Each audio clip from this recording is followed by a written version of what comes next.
ટેકાના ભાવને લઈને ખેડૂતો માટે રાહતના સમાચાર છે। રાજ્યના કૃષિ મંત્રીની અધ્યક્ષતા હેઠળ મહત્વની બેઠક મળી। બેઠકમાં આગામી રવિ પાકના ભાવ નક્કી કરવા માટે સૂચન કરવામાં આવ્યું છે। સૂચન મુજબ ગત વર્ષ કરતાં આ વર્ષે 5 થી 10% ભાવ વધારો કરાયો છે। ઘઉંના લઘુત્તમ ટેકાના ભાવ ₹4200 પ્રતિ ક્વિન્ટલ જાહેર કરાયા છે। ઘઉંના ટેકાના ભાવ ₹4200 પ્રતિ ક્વિન્ટલ રૂપિયા, રાઈ અને સરસવના ટેકાના ભાવ ₹7600 પ્રતિ ક્વિન્ટલ, ચણાના ટેકાના ભાવ ₹7400 પ્રતિ ક્વિન્ટલ, શેરડીના ટેકાના ભાવ ₹600 પ્રતિ ક્વિન્ટલ નક્કી કરાયો છે।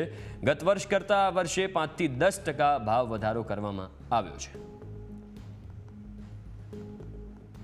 ચર્ચા વિચારણાના અંતે અમે ભાવપંચમાં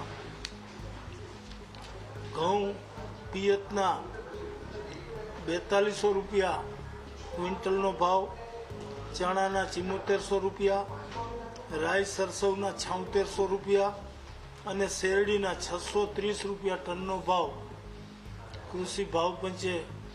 રાજ્ય કૃષિ ભાવપંચે ભલામણ કરી 5 થી 10% જેટલો ભાવ વધારો ગત વર્ષ કરતાં અમે વધારે સૂચવ્યો છે।